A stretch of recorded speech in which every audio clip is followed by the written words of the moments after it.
retreat of heroes, legends old. In his stories their glories unfold. Baz the Bard with strings of gold. His heart cries out the tales he's told. Hi everybody, welcome to the Meta Report. It's the beginning of 2025 and we're kicking off with the Road to Nationals. I've been joined by Scott Mines. How are you doing, Scott? Howdy. Unfortunately, I am on death's door, but I'm still happy to be here and commentate over the top of Road to Nationals. I just apologise. You might not get the same British decor as I can give you on a calling broadcast today. I'm a bit bunged up, but otherwise I'm okay. How are you, Baz? Yeah, not too bad. It's it's extremely busy. Trying to sell my house and keep everything going. Recording games at RTNs. I've got a double header this weekend coming. Busy. Yeah, on my toes. It didn't kind of work out at Dice Cup this week. I had a lot of technical issues, but Erica and Stefan. Oh my God, they came through. They were absolutely brilliant. So thank you, Erica. Thank you, Stefan, for that. The support team from Sweden.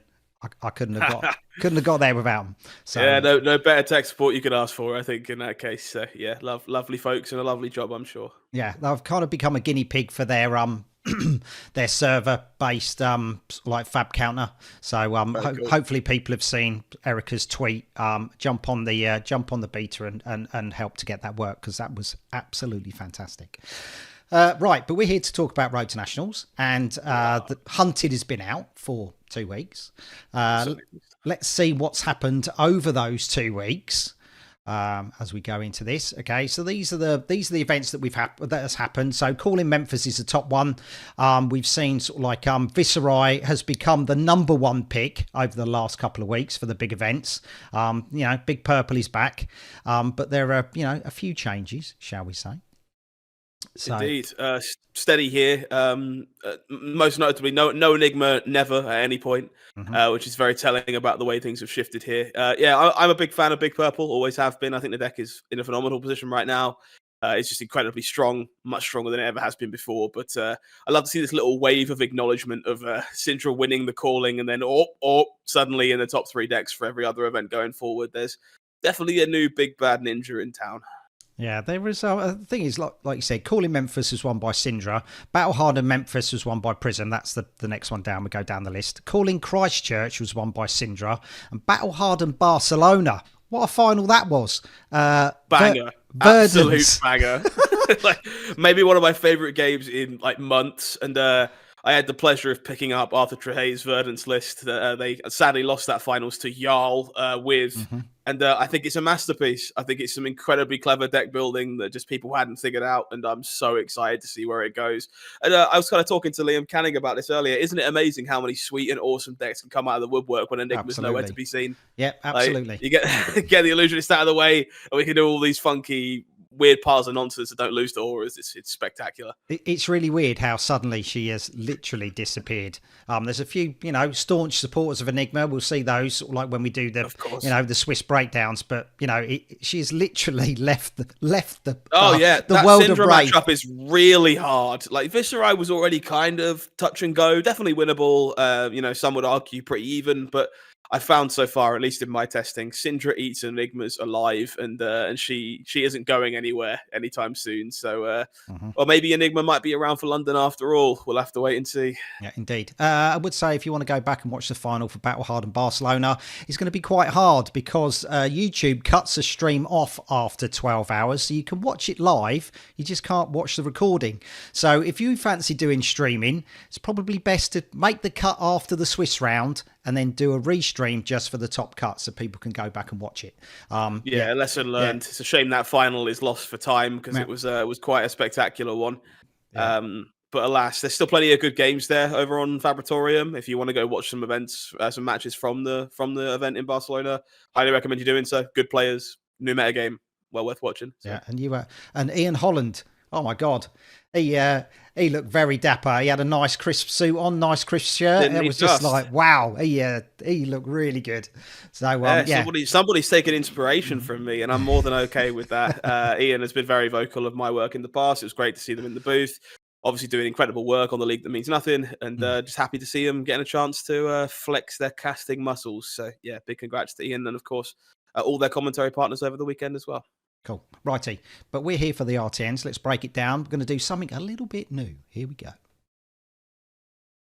Oh.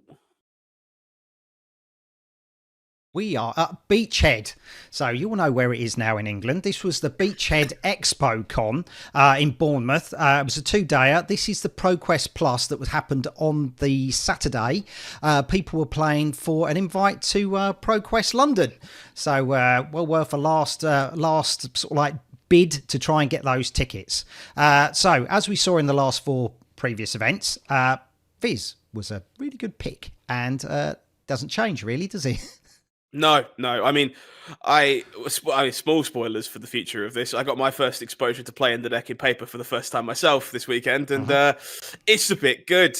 Deck's really, really strong and much stronger than I expected it to be. So I'm not surprised to see so many people picking up Big Purple on his farewell tour before he no doubt leaves us at some point in this season. Otherwise, maybe a little bit more Ira here than I expected, but a lot of the rest is kind of a level we've kind of grown to expect at this point. Noticeably, 0 copies of Syndra here. That might very well be an accessibility thing in terms of card availability. Yeah. But otherwise, really cool looking metagame. Yeah, even Zen has taken a back foot to Ira. And one Jarl has come in. So, one plucky Jarl player. So, let's see how they do. Okay, so we're going to go into the top 4 for this ProQuest.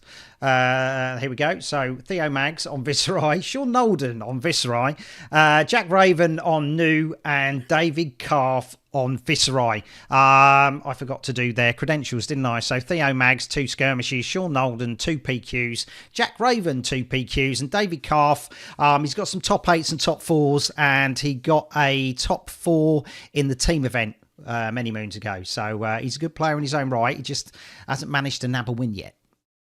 Yeah, I did kind of catch some whispers of this event. I know Matt Brown unfortunately fell just short in the top 8 of this event. Didn't manage to make it past said Dave Calf as the 2 teammates bumped into each other, which was lovely to see. Yeah, I mean, I expect to see a lot of this weekend. A lot of purple is my kind of guess heading forward. In terms of the Viserai mirror, this one really can go either way. The die roll feels fairly important the best of times. So I'm shooting in the dark there. I guess we'll maybe guess we should go with Sean just because I know Sean is a phenomenal player. New Viserai is much more difficult, but I think I would prefer to be on the new side if they're packing Count Your Blessings, and prefer to be on the Viserai side if they're not. So it does make this a bit closer of a choice. But I think Viserai New would be a more interesting final. So let's go with that. Okay. You were right. It was Sean Nolden. It was Jack Raven. So same head-to-head again. Still sticking with it? Yeah, I think I don't know how this one broke down. Again, same kind of argument as before. I think I like Nu slightly more if she's playing Count Your Blessings, and slightly less in the matchup if she isn't. But given that Jack got through Dave, I'm going to guess that he got through Sean as well. Okie dokie, let's see. He didn't. Sean Nolden took this. Well done, Sean. Gold foil was a Halo of Illumination. A fantastic... That's not a bad one. Yeah, it's a good one to pick up. There's a lot of Prism players. Prism's coming back into it, winning the other day. Battle hardened Memphis, wasn't it? So absolutely. Righty, we're going to stick... Thanks to Sean. That's a good result. Yeah. Going to stick with BeachCon because the next day they had their RTN. Okay, so 29 players, one player short of last time. I thought there would have been more players. But yes, Arachne has now come out to play. Viserai, only one Viserai. I don't know where they all went. But obviously, sort of like they had a bit of a rethink about what they were doing, and it's come up with a completely different package. This is a stark change of pace. Makes me think that maybe some people decided to have a bit more fun at the RTN. Maybe some people went home and it's different people. Yeah, it's hard to tell, I think. But yeah, this is a whole different room. This is 3 Mario, 2 Syndra, of which we had nothing yesterday at BeachCon. So I guess just very cool to see this level of diversity. That's sweet. Yeah. Before we go on, big shout out to the convention team. This was headed up by Tom Evans and helped out by Zoe. They tirelessly run demos all weekend. Fantastic work to you both. And hopefully we'll see an influx of new gamers. So well done. Well done indeed. It's not easy running demos for an entire weekend. Right, so top 4. Here we go. Bit different. Bruno Krakow. This is a Count Your Blessing new. Okay. Richard Carr. Hang on. Bruno Krakow got a pro quest. I'll get it under my belt again as we ease in. It's the new year. Richard Carr on Mario, 2 skirmishes, and more importantly, he's got 2 Baz brawls under his belt as well. Matt Brown on Viscerai, a skirmish win, a pro quest win. He's only been playing. He only started middle of last year, so he's already got some good wins. And George Rogers back. He's playing Guardian. He's on Jarl, UK Nationals champion of 2022, and 4 pro quests under his belt. So. How do you think these matches went? I mean, this is very cool, top 4. And also just some incredible players here. All 4 of these players have some great pedigree. You'll see them at the top tables of any event in Europe, given the chance. So this is like shooting into a haystack. This could really have gone any which way, I think. In terms of Marionette new, I don't actually know an awful lot about this matchup yet. I feel like Marionette's still being fairly explored in how it's supposed to be built and how things work. But I do like the deck in the Assassin Mirrors right now, as you're the more aggressively slanted one. So I'm definitely not confident, but I'm going to go with Rich on that side of the bracket. George versus, I mean, Jarl is slowly beginning to impress all of us, I think, in terms of how the deck functions. And I feel like Matt would have told me if the weekend went that well. So I'm gonna have to guess maybe George got the better of them there. Perhaps we'll see. Okay, righty. So let's see. Okay, 1 out of 2 is not bad. Bruno managed to get past Richard Carr with Mario, but George managed to beat Matt. So the final, Count Your Blessing new against Jarl, and this might have been a Count Your Blessing Jarl. I'm not sure. George, if you're watching the show, leave it in the show notes if it was. Okay, because I wanna think I've seen George talking about Count Your Blessings in Jarl, but maybe I could be mistaken. So I guess we'll have to wait for them to clarify to find out. That being said, I'm still under the impression this matchup is a bit of a disaster for Jarl. I'm not so sold. The Jarl list is changing very quickly as we're finding out how he's supposed to be built, but I can't bring myself to bet against New in this matchup currently. So I'm going to say Bruno took this down. Okie dokie, let's see. You are correct. It was Bruno. Well done. Well done indeed. Gold foil Aether Ironweave was opened on that one. Pretty good one too. These Monarch uncommons and the like coming in through and looking very impressive in gold foil, and it's very, very playable, which is exactly what you want from something you crack from an RTN. So. Does that actually fit into Vincent, or is that literally sort of like a Viscerai card that could potentially... honestly, you see it mostly in Aurora these days. Okay. Plays very well with Arc Lightning, happens to break the gold from Crown of Dominion, so definitely fits in mostly there. Does pop up in Viscerai from time to time, but yeah, playable in Commoner and stuff as well, which is obviously very fun. So. Nice. Okay. So let's leave Expo and let's go somewhere else.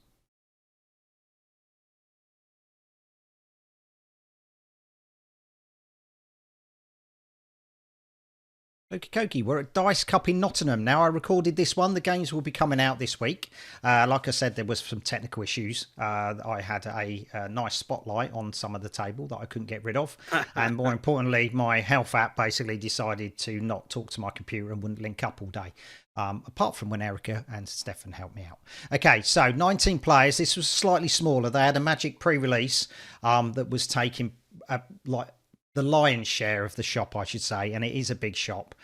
So there was 19 players. They had stock issues as well, so they couldn't actually get a lot hunted to give out as prizes. So that's why there is a slight restriction in players. But generally, this is a destination that people go to.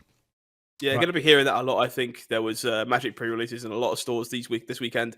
And on top of that, obviously, you had people traveling to the PQ weekend in Bournemouth. You had Battle Hardened in Barcelona. So we're going to see some good numbers over the course of the weekend, but they have been, tapered a bit, I think, by the amount of other stuff that was going on as well.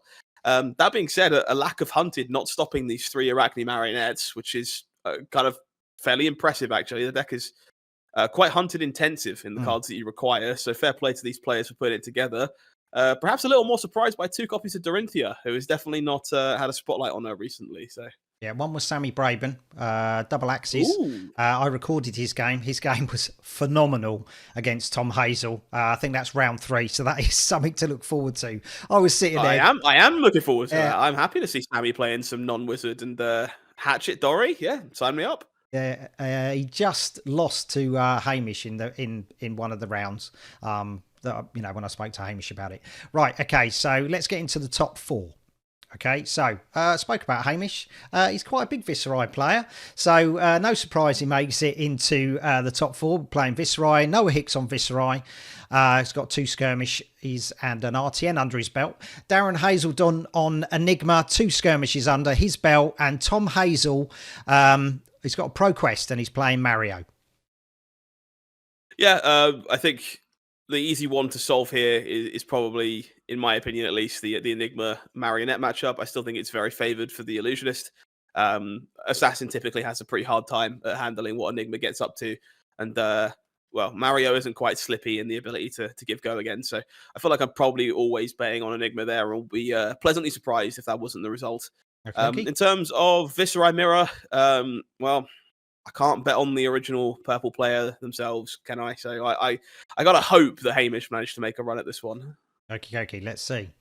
Okay, Hamish and Tom in the final. Wow, Okay, I recorded Darren and Tom's game. It was good. It's an hour 20, but oh my God, it was really good. But Tom had to get through Victor. With Tom Nezayev Deakin played Victor in the top 8 match, and I recorded that one as well. And oh my God, it was, when you just pick matches to record and go, I hope these games are going to be good. It was phenomenal. Absolutely brilliant. Sounds like we got some barn burners to look forward to there for a Dice Cup. I'm very impressed to see Tom making their way through Enigma. I feel like that matchup should be very difficult, which is why it pains me so much to have to bet against them here, I think, because I'm not a massive fan of playing Mario into Viserai either, and I do think it's pretty Viserai favoured.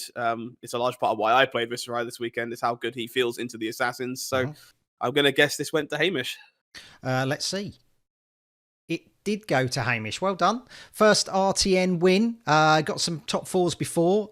So yeah, fantastic win for Hamish. Fantastic. And they opened a gold foil time skippers. Okay, not quite as prestigious as the other ones we've seen so far, but still playable. Sees play when you have to beat an ALS or 2. So yeah, could be better, could be worse. Yeah, it's not a bad one. Okay, so let's go over to the next one.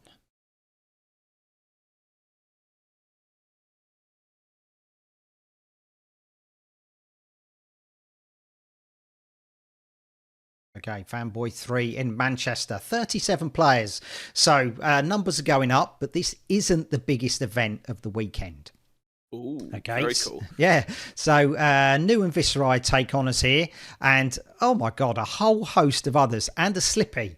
So yeah, Slippy comes out. Yeah, I believe Slippy was Joey from over Liverpool way, if I recall correctly.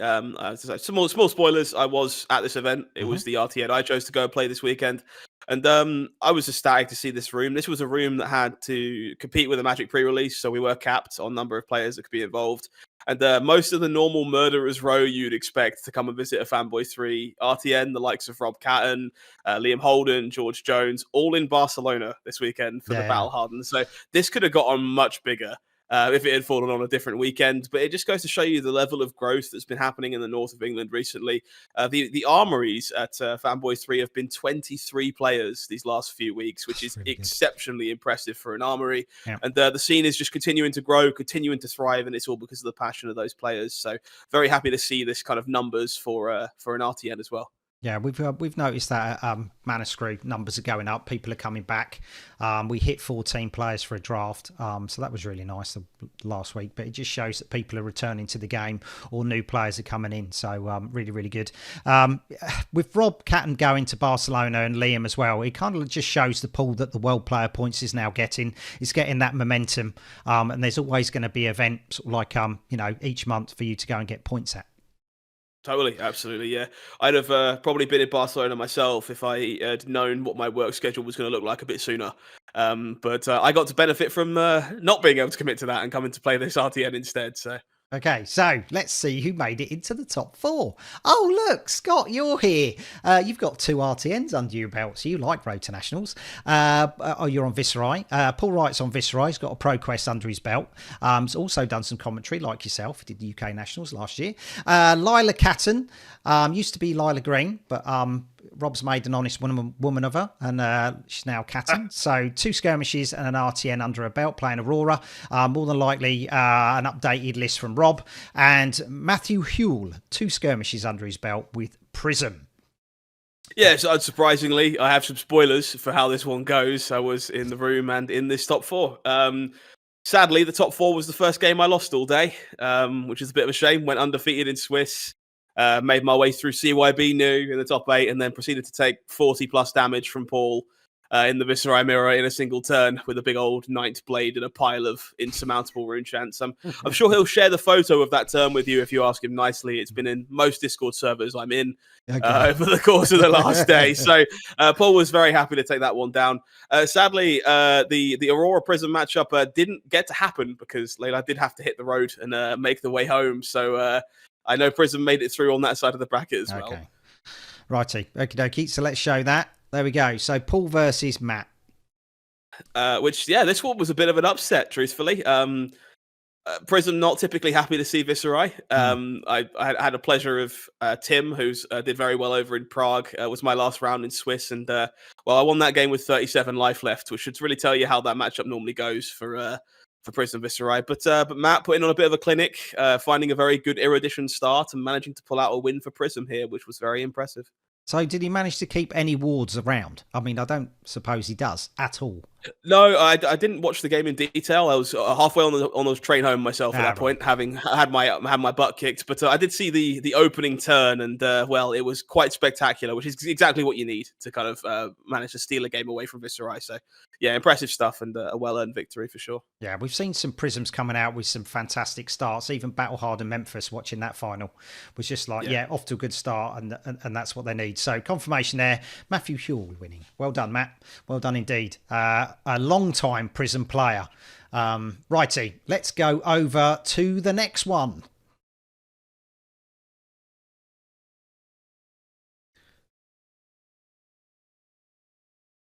Is it going? There we go. We got stuck in the air for a bit there, but that's okay. We did. Yeah.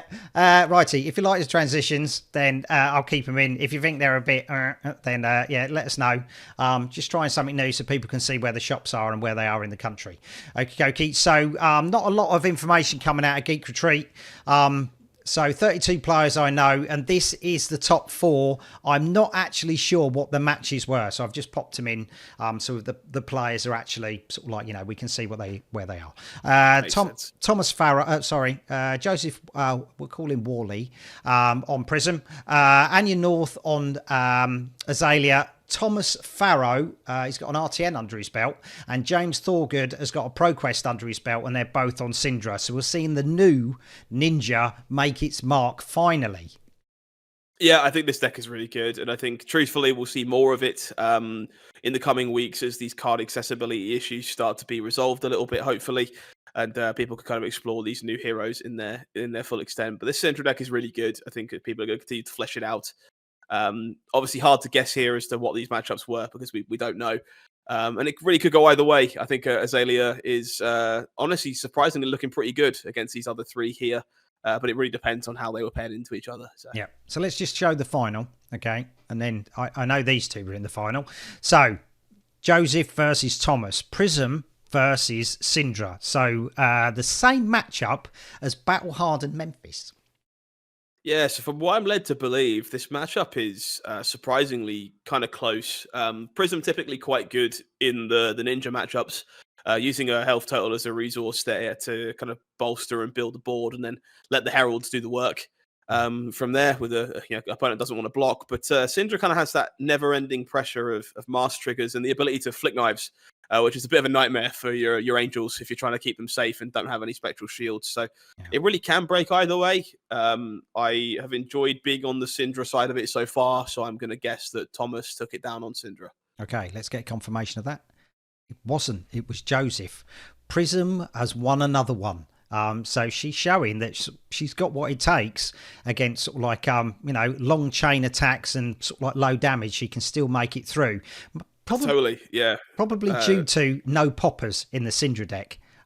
So Figments are more than likely going to come out. Whether or not they want to flip them over is another thing.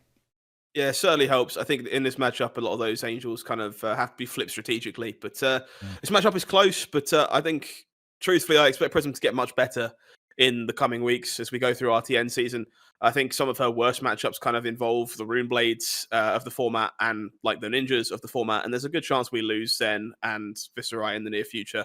And at that point, she's starting to run out of bad matchups, which makes her a pretty good place to be if your local isn't full of Dio that isn't holding on for dear life and trying to play the deck still. So, yeah, I could definitely see us seeing more of Prism as we make our way through the weeks. Yeah, I've seen Prism do quite well against Syndra when the players ignore they ignore sort of like the pierce realities and sort of like the blue sort of like spectra auras, which I find really weird because previously when you had aura prism, as soon as you saw it, you're just like, I'm just going to use that knife attack just to get rid of it. Just, I'll just take a bit of a turn off. I'll clear up their board, but they're allowing the prism players to have these blue auras out, and they're really doing a number on people. Yeah, I think a lot of the problem for Syndra in particular is that she isn't as adept at ending the turn with a weapon swing like some of the other ninjas have been. A lot of her big finishes and turns she wants to play are with potent chain enders like Lava Burst or Bar the Dragon, Fire. And aiming those at a blue Spectral Aura is miserable and is really not where you want to be. No. Whereas, you're more than happy to ship off a symbiosis shot or something, but losing 7 damage is a much bigger ask. So their game plan is mostly just, hey, okay, I might have to care about Genesis or Parable of Humility, but beyond that, I'm just going to smack you sideways. And that seems to be working for him. So fair enough. Gold foil was Ironhide Gauntlets. So not a bad one. Comes up in Commoner a fair bit. But yeah. Yeah. Used to be an all-star in Iceland the way back when, so got a fond feeling for that one. But yeah, again, kind of on the same level as Time Skippers there. Could be better, could be worse. Right, the next one. Oi, there we go.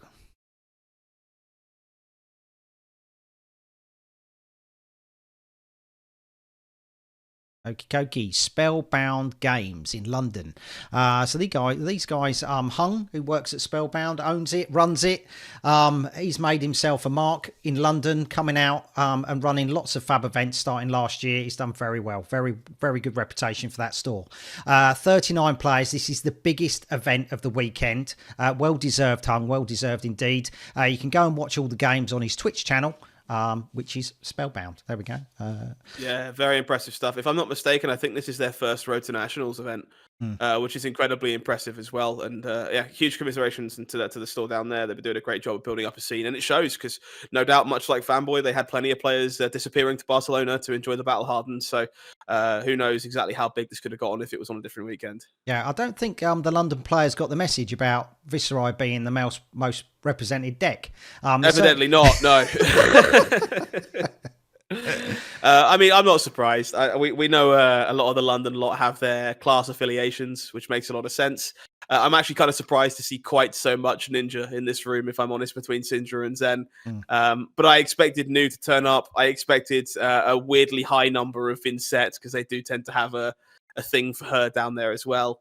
Yeah, pleasantly surprised to just see so much Ninja at the top here between, as I say, Syndra, Zen, and Ira, truth be told. Definitely a preference there alongside the 7 New. Yeah, 3 Dory. So we saw Dory at Dice Cup. One player, Samee Braben. A lot of the London players are part of Team Sigil, so I don't know if the other, they've got a thing for Dory at the minute. If you have, let us know. I could see that. I mean, it makes a lot of sense that Valiant Dynamo is a heck of a piece of equipment. If you're staring down constant wands from Syndra and the like, it really does help to shut off those mask and momentum triggers. So seems like maybe a good place to be if you're expecting a lot of pesky 1 power attacks. Yeah. Righty, let's see what the top 4 is. So, Anton. Sid Majias on Vincent. He hasn't got any events under his belt. Lubos Vanicek with Viserai. He's got 2 skirmishes. Matthew Kenworthy has got 2 skirmishes. He's playing New. And Alexander Teague has got a skirmish under his belt, and he is playing Syndra. Yeah, if I'm not mistaken, Anton had a pretty good finish at Nationals last year, if I recall correctly. But a really good mix here of heroes. These are some very diverse matchups. I do find I would prefer to be on the new side of the new Syndra matchup. It's kind of one of the draws to being Assassin right now in general is how problematic you can be for Syndra. You definitely need to chain together interaction a little more than you used to, but it's still a good place to be, I find. Viserai Vinset, I actually think is a bit tough for Vinset. Cull does definitely help. You can definitely ruin some days with some copies of Cull. But my guess would be that this is going to be new Viserai in the finals. Righty. So let's see if you're right there. There we go. New Viserai. It's come up a fair bit, hasn't it, this week? It has, new Viserai. Yeah. Yeah, this is a matchup we're just going to grow to expect, I think, as this format kind of goes on. Both these decks, very real options. And assuming Viserai sticks around for another couple of weeks, you'll be seeing it a lot, I think. And I mean, it's just we've said it before. I'll say it again. I think this very much depends on which version of new the player is on, as to whether I think they're ahead or behind. And I think in the dark, I probably have to bet on new as a result. So I'll say that Matt took this one down. Let's confirm that. He did take it down. So we've seen quite a few matches, sort of like new Viserai, and they've pretty much all gone New's way. So Viserai players, time to put your thinking caps on. You got to come up with a way of getting past New, because you are pretty much the most represented decks between yourself and New. You got to get through it. Righty. Yeah, makes a lot of sense. We're going to cover draft. We had a draft this week. So let's go and see what happened at draft.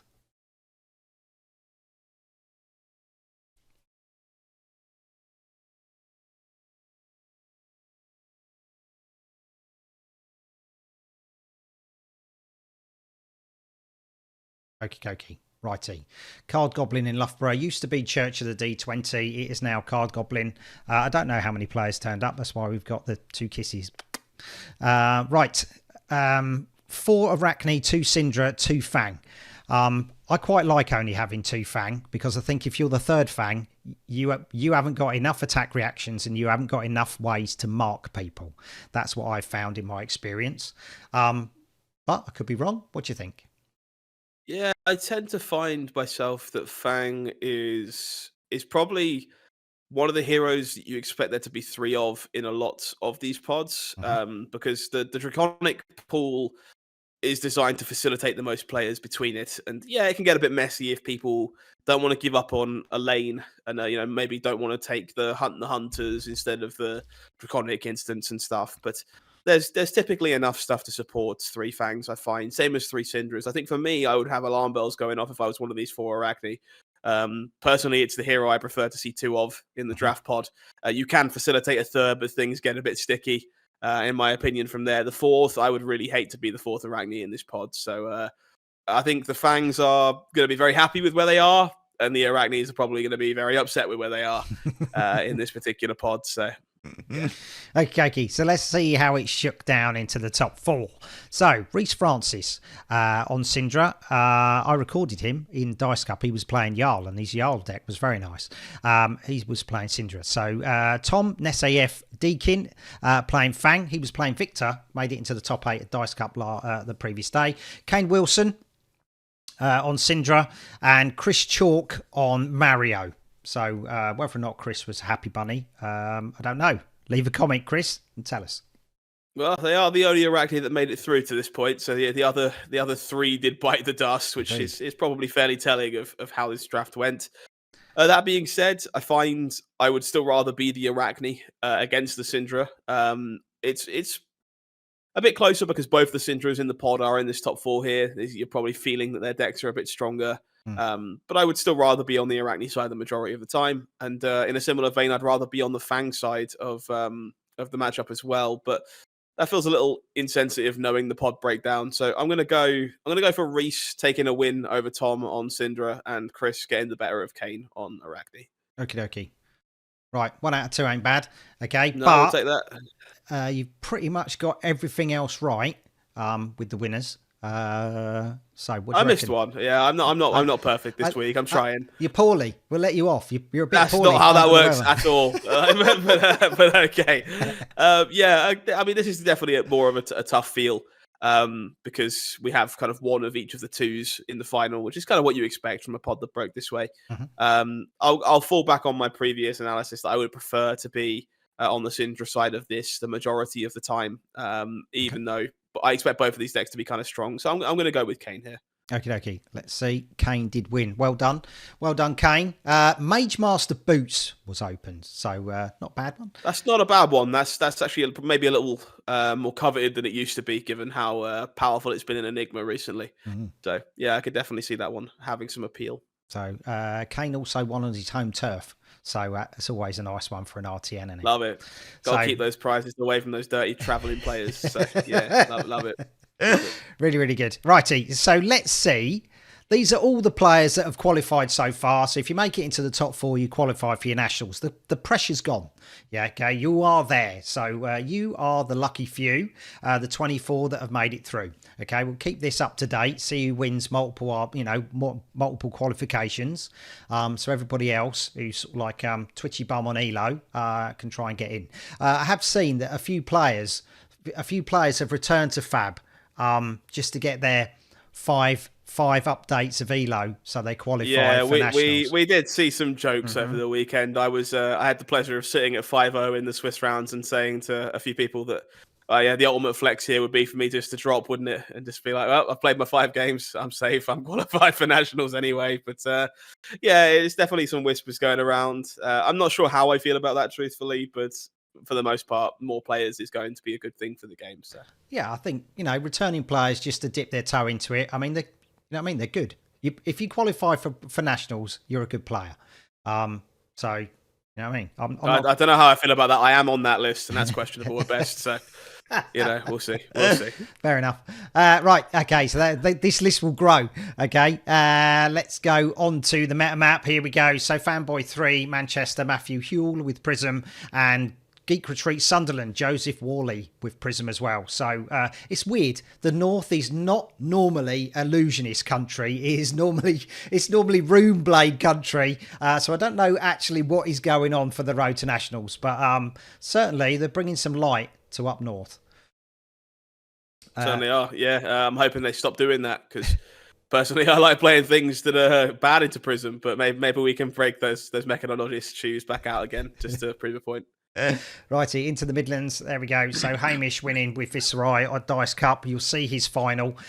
That is a blinder, and Hamish will show you why he is so good on Viserai. Card Goblin, Zane, Wilson. That was the last game we covered. Syndra with Draft. Into the south. There we go. Beachcon, new with Bruno. Obviously, the double header that was there, it was only a ProQuest Plus. Only, I say. It was still a qualification for ProQuest London, but that's why it's not on the map. So over to London. Pretty much everywhere has been covered. For England, we just got to wait for Scotland to show us what they can do. This is new. Spellbound Games, Matthew Kenworthy, well done, fella. But if you are going to a Road to Nationals, where do you go? Well, take your pick. There's quite a few. 1, 2, 3, 4, 5, 6, 7, 8 events to go to. I'll be covering 2. Living Realms in Castleford is where I'll be, and Mana Screw I will be on the 16th. So come and see me. I'm putting door prizes out for Scarf for a Scarf. So Tom Nasayev Deakin won his at Dice Cup. So well done, Tom. Anywhere else you going if you can get over your cold? Sadly, I think even if I can get over the cold, I will not be at any more Road to Nationals this season, which is a bit of a shame, but other work commitments are taking me away and have me locked up for the next couple of weeks. So enjoy not having to deal with this slightly sick Englishman at your local event. And don't worry, I'll see you at Nationals when the time comes. Oh, it's brilliant. And lastly, huge thank you, Scott. I know you're under the weather. You still made it on, so big thank you. For you I wouldn't miss it for the world, you know that, Baz. No, I really appreciate that. Sweden, the Swedish support team with Erica Forsloff and Stefan Karlsson. Oh, you pulled my ass out of the fire. I'm so thankful to you. It's unreal. So check out Fab Counter. Get on their beta for their server. So you can run sort of like Fab Counter through OBS. Marcus Archer, Jonathan Hicks, Liam Canning, Chelmsford, Thomas Farrow, Hung from Spellbound Games, Chris Chalk and Ian Porter. Thank you so much. I say it all the time. The show does not work without the UK community, and sort of like obviously Sweden and Ireland when we cover those games. But you know, no other country are able to do what you guys do. It's brilliant, absolutely brilliant. If you want to support me, you can become a patron. You can find me on patreon.com under Baz the Bard. My patrons are there: Andrew Rayner, Bolful, Mike Kerslake, Darren Burdock Latter, Ross Hewitt, Stephen Burlant, Adam Hale, George Jones and Mehmet Hussain. You can pick up your bonuses, 10% off of Thistle Tavern, and by the same token, PCG, you will earn a discount basically through the every 4 months. So well worth doing that if you want to get your cards graded, especially your Marvels. Yeah, if you want to see Baz keep dragging my lukewarm corpse onto the internet, you should probably go and subscribe to that Patreon. Otherwise, he might just leave me to die. So please, that'd be stellar. I would appreciate that. Yeah, if you can't subscribe to the Patreon, subscribe to the YouTube channel, leave a like, leave a comment. All that does is push me up through the YouTube algorithm, and it goes a long way, and it is greatly appreciated. Scott, any last words before we sign off? Yeah, Flesh of Blood's really cool. Format's great. New set's great. Very happy to be playing the card game. Very happy to be sitting on the internet talking about the card game. So, yeah, all in all, if you haven't got yourself out to a Road to Nationals yet, if it's your first time being around for the season or something like that, highly encourage you to do so. And if me turning up to one to get my butt kicked will convince you, then tell me where you are and I'll make my way down. Otherwise, as always, it's been a pleasure. Thanks for having me, Baz. Anytime. And for everybody watching, I have been Howling Minds. That's been Baz the Bard, and you have been amazing. Take care of yourselves, and hopefully we'll see you again very soon. Take care.